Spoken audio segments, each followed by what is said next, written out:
Hello everyone, welcome to भा Pandey learning skills. आज हम पढ़ेंगे क्लास 8 एनसीईआरटी बुक साइंस का 9th chapter reproduction in animals. Reproduction को हिंदी में हम कहते हैं प्रजनन। मीन्स अपने ही जैसा दूसरे इंडिविजुअल को पैदा करना एनिमल्स के द्वारा, यही इस चैप्टर का नाम है। तो आइए आज हम इस चैप्टर में इससे रिलेटेड कुछ टॉपिक्स के बारे में पढ़ेंगे और इस चैप्टर को समझेंगे और इसके बारे में विस्तार से इसको जानेंगे।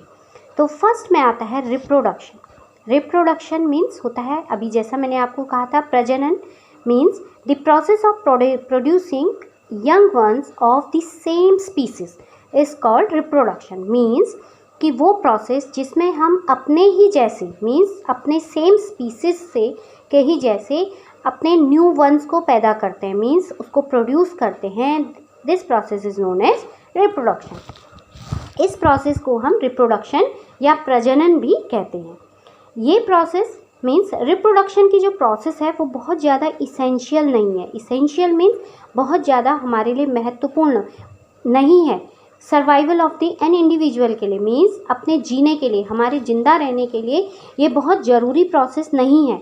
लेकिन यदि रिप्रोडक्शन नहीं होगा तो हमारी जो कंटिन्यूटी होती है, मीन्स जो हमारा रेगुलरिटी बनी हुई है अर्थ में लिविंग बींग्स की एक जनरेशन से अदर जनरेशन, वो ख़त्म हो जाएगी।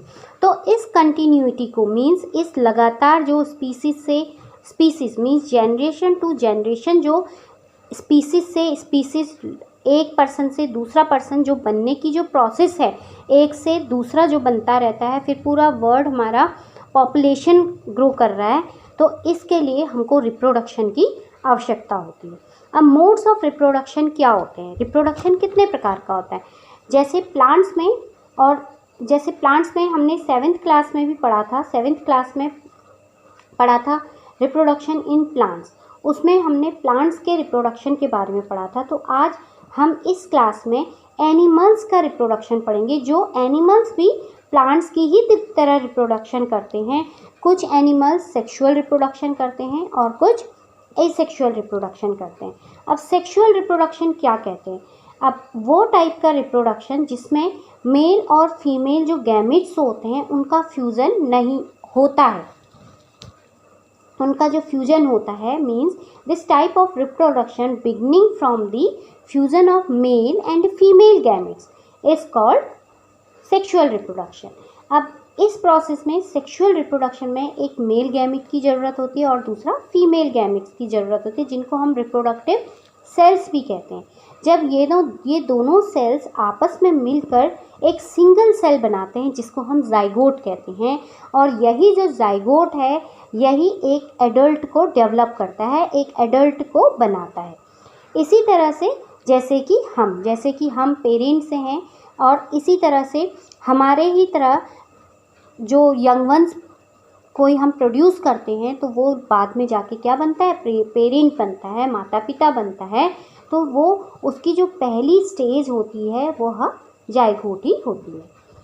वो इंडिविजुअल जो जाइगोट से ग्रो करते हैं वो दोनों पेरेंट्स के मीन्स माता पिता दोनों के ही गुण उनमें आते हैं, क्योंकि वो मदर और फादर के मेल और फीमेल गैमेट से ही बनते हैं। तो इसलिए जाइगोट में मीन्स जो न्यू वंस उनका प्रोड्यूस होता है, पैदा होता है, उसमें उन दोनों के मीन्स माता पिता दोनों के ही गुण होते हैं। अब नेक्स्ट आता है एसेक्सुअल रिप्रोडक्शन। एसेक्सुअल रिप्रोडक्शन में क्या है? एसेक्सुअल रिप्रोडक्शन में सिर्फ एक सिंगल पेरेंट, मतलब एक ही पेरेंट उसमें इन्वॉल्व रहता है, इसीलिए इसको हम एसेक्सुअल रिप्रोडक्शन कहते हैं। मीन्स इसमें जो सेक्स सेल्स होती हैं, गैमेट्स होती हैं, वो नहीं प्रोड्यूस होती हैं, उनकी ज़रूरत नहीं होती है, और ना ही कोई गैमेट आपस में फ्यूज़ करते हैं, आपस में कनेक्ट होते हैं, और कोई नया ऑफस्प्रिंग बनाने के लिए वो जाइगोट भी नहीं बनाते। मीन्स इसमें हम एसेक्सुअल रिप्रोडक्शन में ना तो गैमेट्स की ज़रूरत होती है, ना तो सीड्स की ज़रूरत होती है, और ये एसेक्सुअल मीन्स किसी भी बॉडी पार्ट से ये रिप्रोड्यूस करता है। मीन्स जैसे हमने प्लांट्स में पढ़ा था, वेजिटेटिव प्रोपेगेशन होता है, ग्राफ्टिंग होती है, टिश्यू कल्चर होता है, ये सब एसेक्सुअल रिप्रोडक्शन के टाइप्स थे। तो इसी तरह से एनिमल्स में भी कुछ टाइप्स होते हैं जो एसेक्सुअली अपने ऑफस्प्रिंग को प्रोड्यूस करते हैं। अब वो रिप्रोडक्शन, अब सबसे पहले हमारा सेक्सुअल रिप्रोडक्शन में हम पार्ट्स, अब जैसा कि हम अभी एनिमल्स के बारे में रिप्रोडक्शन पढ़ रहे हैं, तो इसमें हमने ह्यूमन के, मेल और फीमेल ह्यूमन के, हमको सबसे पहले रिप्रोडक्टिव ऑर्गन्स का पता होना चाहिए कि कौन कौन से रिप्रोडक्टिव पार्ट्स होते हैं ह्यूमंस के, इसको हम अब जानेंगे। ह्यूमंस में सबसे पहले तो मेल और फीमेल रिप्रोडक्टिव पार्ट्स होते हैं जो अलग अलग इंडिविजुअल्स में प्रेजेंट होते हैं। मीन्स मेल इंडिविजुअल में मेल रिप्रोडक्टिव पार्ट होता है और फीमेल इंडिविजुअल में फीमेल रिप्रोडक्टिव पार्ट होता है। अब सबसे पहले आइए हम जानेंगे मेल रिप्रोडक्टिव ऑर्गन्स को। अब मेल ह्यूमन रिप्रोडक्टिव ऑर्गन्स जो है उसमें सबसे पहले एक पेयर होता है टेस्टिस का। अब पेयर ऑफ टेस्टिस को कंटेन करता है, जिसको हम सिंगुलर जो है उसको हम टेस्टिस ही कहते हैं, और 2 स्पर्म डक्ट होती है और एक पेनिस होती है, और ये तीनों मिलकर के मेल रिप्रोडक्टिव ऑर्गन को बनाते हैं। टेस्टिस जो मेल गैमेट्स को प्रोड्यूस करता है उसको हम स्पर्म्स कहते हैं, और स्पर्म डक्ट स्पर्म्स को पेनिस में कैरी करती है। मींस स्पर्म डक्ट्स में स्पर्म प्रेजेंट होते हैं जो स्पर्म्स को पेनिस में लेके जाता है, और पेनिस का यूज़, पेनिस स्पर्म्स को इजेक्ट करता है, मींस उसको बाहर निकलता है, और यूरिन के जैसे यूरिन को पास करता है वैसे ही वो स्पर्म्स को भी इजेक्ट करता है। और जो स्पर्म्स का जो शेप होता है, जो उसका जो स्ट्रक्चर है, उसमें एक टेल होती है। टेल जो होती है वो स्पर्म को मूवमेंट करने में हेल्प करती है to reach the egg in the female sex organ. वो एग में, मीन्स जो फीमेल सेक्स ऑर्गन में एग प्रेजेंट होता है उसमें पहुंचने के लिए, उसमें मूवमेंट करने के लिए सबसे जो महत्वपूर्ण रोल अदा करता है वो है टेल।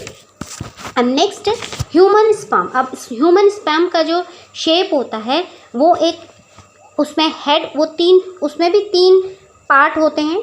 यूनिसेलुलर होता है स्पर्म, एक यूनिसेलुलर सेल होती है, सिंगल सेल्ड होती है, और उसमें हेड होता है, मिडिल पीस होता है, और लास्ट में टेल होती है। और टेल का काम होता है स्पर्म को मूव कराना, उसको फीमेल रिप्रोडक्टिव जो ऑर्गन होता है उसमें उसको पास करने का काम टेल का होता है। अब नेक्स्ट आता है female reproductive organ. Female reproductive organ भी जैसे मेल रिप्रोडक्टिव ऑर्गन्स में कुछ पार्ट्स थे, कुछ भाग थे बॉडी के, मीन्स जो स्ट्रक्चर का जो भाग होता है, उसी तरह से फीमेल रिप्रोडक्टिव ऑर्गन्स में भी वो पार्ट है। सबसे पहले, अब जैसा कि हमने मेल रिप्रोडक्टिव ऑर्गन में पढ़ा था कि वो कंटेन करता है टेस्टिस को, एक पेयर होता है, टेस्टिस के पेयर को कंटेन करता है। तो फीमेल रिप्रोडक्टिव ऑर्गन्स में ओवरीज को कंटेन करता है जो फीमेल गैमेट्स को प्रोड्यूस करते हैं, जिनको हम ओवा या एग कहते हैं। ओविडक्ट, ओविडक्ट को हम फैलोपियन ट्यूब भी कहते हैं। फैलोपियन ट्यूब से एक सिंगल जो मैच्योर्ड एग होता है वो रिलीज़ होता है ओविडक्ट में, और वो हर महीने में वो ओवरीज में रिलीज़ होता है, उसमें प्रेजेंट रहता है। यूट्रस आता है। यूट्रस जो है वो पार्ट है हमारे रिप्रोडक्टिव ऑर्गन का, जिसमें हमारा बेबी जो है वो डेवलप करता है, उसको ही हम यूट्रस कहते हैं। नेक्स्ट है एग। एग जो है, जैसा कि स्पर्म हमने पढ़ा था, तो स्पर्म के ही जैसे एग भी सिंगल सेल होता है, और ये न्यूक्लियस को कंटेन करता है, और इसमें साइटोप्लाज्म प्रेजेंट होता है। और egg may be very small as in humans, as much larger as in ducks। Means ये बहुत छोटा होता है ह्यूमंस में और बहुत बड़ा होता है डक्स में या हैंस में। ऑस्ट्रिच का एग जो है वो लार्जेस्ट एग होता है पूरे संसार में, पूरे वर्ल्ड में। तो इसी तरह से जो एग का साइज होता है वो मीन्स जो अलग अलग जो ऑर्गेनिजम्स होते हैं उनमें अलग अलग तरह का होता है। ह्यूमन में छोटा होता है, इसी तरह से हैन और डक्स में या ऑस्ट्रिच में ये बड़ा होता है। Next topic is fertilization. Fertilization, the fusion of a sperm with an egg is called fertilization. Means sperm का जब egg के साथ फ्यूज़ करता है, उसके साथ कनेक्ट होता है, तो इसी प्रोसेस को हम fertilization कहते हैं।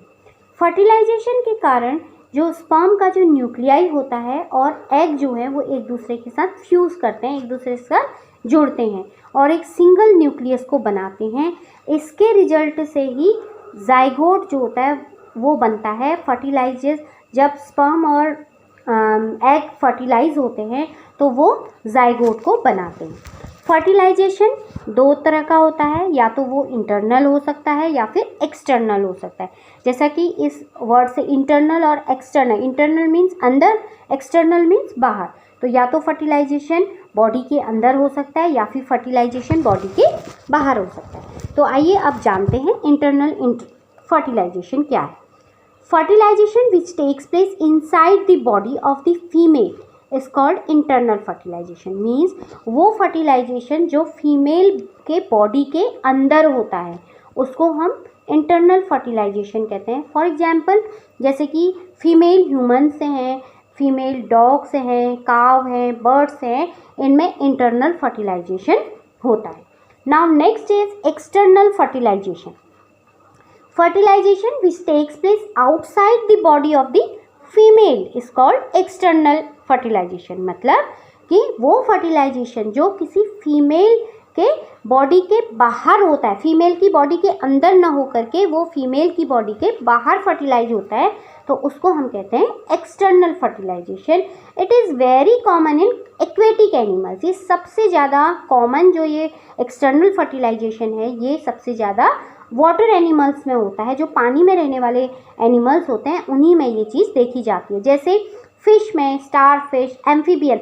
Amphibian means which animals who live in water as well as on land. Means वो एनिमल जो वाटर के साथ साथ लैंड में भी रहते हैं, जैसे कि फ्रॉग। इसमें हम एक्सटर्नल फर्टिलाइजेशन देखा है। जैसे कि हमने बरसात में हम देखते हैं कि हम अपने आसपास के जो पॉन्ड्स होते हैं, स्टेगनेंट वाटर होता है, उसमें हम ग्रीन कलर के छोटे छोटे ब्लैक कलर के छोटे छोटे पैचेस देखते हैं। उसमें ग्रीन कलर का एक जेली लाइक स्ट्रक्चर होता है जिससे उनको ढका होता है। तो क्या होता है कि जब फीमेल फ्रॉग जो होती है अपने एग्स को उस पॉन्ड में ले कर देती है और उसी समय पे जो मेल फ्रॉग होता है वो भी अपने स्पर्म्स को उसमें डाल देता है और वो आपस में फ्यूज़ करते हैं और वो कुछ दिनों तक उस वाटर में ही रहते हैं। और कुछ समय के बाद वो उसमें टेडपोल को पैदा करते हैं। मीन्स वो पानी में ही, वो बॉडी के अंदर ना हो करके, मतलब फीमेल फ्रॉग के बॉडी के अंदर नहीं होता है ये फर्टिलाइजेशन, बल्कि ये बॉडी के बाहर होता है। इसलिए हम इसको एक्सटर्नल फर्टिलाइजेशन कहते हैं। अब नेक्स्ट एक फर्टिलाइजेशन आता है IVF। IVF in vitro fertilisation. अब ये क्या है? वो fertilisation means the fertilisation of an egg that takes place outside the body in a test tube or in any other apparatus is called IVF या in vitro fertilization। Means वो fertilisation जो किसी हमारी बॉडी के अंदर ना होकर body के किसी भी ह्यूमन की या एनिमल्स की बॉडी के बाहर उसको किया जाता है। किसी भी टेस्ट ट्यूब में न्यू बेबी को उसको फॉर्म किया जाता है, उसको पैदा किया जाता है, उसको बनाया जाता है। तो इस टेक्निक को हम IVF या इन विट्रो फर्टिलाइजेशन कहते हैं। अब टेस्ट ट्यूब बेबीज़ क्या होते हैं? टेस्ट ट्यूब बेबीज़ में IVF में ही हम टेस्ट ट्यूब बेबीज़ को प्रोड्यूस करते हैं। अब ये क्या टेक्निक है? टेस्ट ट्यूब बेबीज़ जो है वो एक तरह की टेक्निक है जो फ्रेशली जो रिलीज जो एग होता है उसको स्पर्म के साथ रखा जाता है कुछ आवर्स के लिए, कुछ घंटों के लिए, और मीन्स IVF किसी टेस्ट ट्यूब के अंदर उसको कुछ समय के लिए रखा जाता है। अब इस केस में जो फर्टिलाइजेशन होता है उसमें जाइगोट जो होता है वो बनता है, कुछ वीक्स में बनता है, और उसके बाद उस जाइगोट को मदर के यूट्रस में उसको ट्रांसप्लांट किया जाता है, ट्रांसफ़र किया जाता है। और जब वो अपना पूरा मंथ को उसमें डेवलप करता है, कंप्लीट करता है, और लास्ट में वो बेबी बॉर्न होता है। जैसे नॉर्मल बेबीज़ बॉर्न होते हैं वैसे ही वो बेबी भी बॉर्न होता है।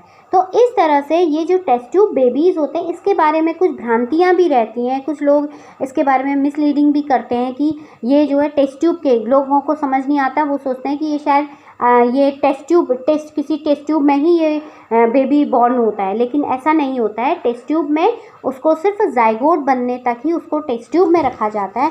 इसीलिए इस तरह के जो बेबी बॉर्न होते हैं उनको हम टेस्ट ट्यूब बेबीज़ भी कहते हैं। और ये लेकिन टेस्ट ट्यूब में ये बेबी ग्रो नहीं करते हैं, क्योंकि उनका साइज़ उसको फिर मदर के वॉम में ही ट्रांसप्लांट किया जाता है, ट्रांसफ़र किया जाता है, और जहाँ पर वो अपना रेगुलर मंथली अपना डेवलप होता है, और लास्ट में वो जैसे नॉर्मल बेबीज़ पैदा होता है वो वैसे ही पैदा होता है। नेक्स्ट है स्टेज एम्ब्रियो। एम्ब्रियो जाइगोट के बाद जो स्टेज आती है वो है एम्ब्रियो। इस स्टेज में जो सेल्स प्रोड्यूस होते हैं उसमें जाइगोट जो होता है वो डिवीज़न करता है, उसमें डिवाइड हो जाता है, बट जाता है, और इसमें वो टिश्यूज़ को डिफरेंट टिश्यूज़ में बट जाता है, और हमारी जो बॉडी के जो ऑर्गन्स होते हैं उनमें बटने लगता है, जिसको हम एम्ब्रियो कहते हैं। नेक्स्ट आता है फीटस। अब फीटस जो स्टेज है एम्ब्रियो की, उसमें बहुत सारे बॉडी के पार्ट्स को हम आइडेंटिफाई करते हैं। मींस जो न्यू बेबी होता है वो मदर के वॉम में ही डेवलप करने लगता है, और उसके जो बॉडी के ऑर्गन्स हैं वो बनने स्टार्ट हो जाते हैं। तो इस स्टेज को हम फीटस स्टेज कहते हैं। कुछ एनिमल्स अपने पेरेंट्स से बिल्कुल डिफरेंट दिखाई देते हैं। इन केस ऑफ फ्रॉग के केस में हम देखते हैं कि जब फ्रॉग में मेल और फीमेल जब फ्यूज़ करते हैं तो उनके जो स्पर्म्स और जो एग होते हैं जब फ्यूज़ होते हैं तो जाइगोट बनाते हैं। जाइगोट के बाद टेडपोल या लार्वा बनता है, और लार्वा फिर डेवलप होता है मैच्योर फ्रॉग में। तो इस तरह से जो लार्वा और टेडपोल होते हैं वो अपने एडल्ट फ्रॉग से बिल्कुल ही अलग दिखाई देते हैं, बिल्कुल ही अलग दिखते हैं, और वो जंपिंग नहीं कर सकते, ना तो कूद सकते हैं। लेकिन जब वो ट्रांसफॉर्म होते हैं एडल्ट फ्रॉग में तो वो कैपेबल होते हैं जंपिंग और स्विमिंग करने में। मीन्स तैरने और उछलने में वो कैपेबल होते हैं, मीन्स वो कर सकते हैं, सक्षम होते हैं। तो इस तरह की प्रोसेस को the process of transformation of the larva into an adult through drastic changes means बिल्कुल ही चेंजेस से जब वो ट्रांसफॉर्मेशन हो जाता है किसी एडल्ट में, लार्वा से एडल्ट बन जाने को ही हम मेटामॉर्फोसिस भी कहते हैं। Like frog, Metamorphosis is also found in silk moth and butterfly. जैसा कि मेटामॉर्फोसिस जो ये प्रोसेस है ये फ्रॉग के अलावा हम बटरफ्लाई में भी देख सकते हैं और सिल्क मॉथ में भी देख सकते हैं, क्योंकि जो इनका लाइफ साइकिल है वो भी ट्रांसफॉर्म होता है, डायरेक्ट इनका ट्रांसफॉर्मेशन होता है एडल्ट में। और now next is asexual reproduction. Asexual reproduction, this type of reproduction in which only a single parent is involved, it's called asexual reproduction. For example, budding and binary fission. ये इसके example हैं budding और binary fission. Budding क्या है? In case of asexual reproduction, the organisms like hydra develops a bulge. Bulge मतलब उसको हम bird भी कहते हैं। मीन जो हाइड्रा अगर हम देखें तो हाइड्रा जो होता है वो एसेक्सुअली रिप्रोड्यूस करता है, और उसमें उसका जो एक बल्ज होता है, उसका जो एक बॉडी का पार्ट होता है जिसको हम बर्ड भी कहते हैं, तो बर्ड डेवलप करती है एडल्ट हाइड्रा को। और जैसे स्ट्रक्चर मीन्स ये कहीं पर भी अगर सेपरेट होकर गिर जाता है तो इससे नया हाइड्रा पैदा हो जाता है। तो for example asexual reproduction by budding is seen in yeast. इसको हम यीस्ट में भी देख सकते हैं बर्डिंग की प्रोसेस को। नेक्स्ट आता है बाइनरी फिजन। बाइनरी फिजन जो है वो एक तरह का एसेक्सुअल रिप्रोडक्शन है जिसमें एनिमल रिप्रोड्यूस करता है dividing into two individuals is known as binary fission. Means सबसे पहले जैसे फॉर एग्जांपल अमीबा जो होता है वो एसेक्सुअली रिप्रोड्यूस करता है बाइनरी फिजन के द्वारा। उसमें अमीबा सिंगल न्यूक्लियस होता है, न्यूक्लियस दो पार्ट्स में डिवाइड हो जाता है, दो न्यूक्लियाई में डिवाइड हो जाता है, फिर दोनों न्यूक्लियाई अलग अलग हो जाते हैं और दोनों न्यूक्लियाई फिर अपना अलग सा रिप्रोडक्शन बनाते हैं। मीन्स एक न्यूक्लियस से एक न्यूक्लियाई जो होता है न्यूक्लियस में कन्वर्ट हो जाता है, वो अपने डॉटर सेल्स को बनाता है और दूसरा न्यूक्लियाई अलग डॉटर सेल्स को बनाता है। तो this process is known as binary fission. So students, hope you all understand this interesting topic and interesting lesson. So we will meet very soon with the explanation of our next lesson. Till then, goodbye. God bless you all. So thanks for watching video.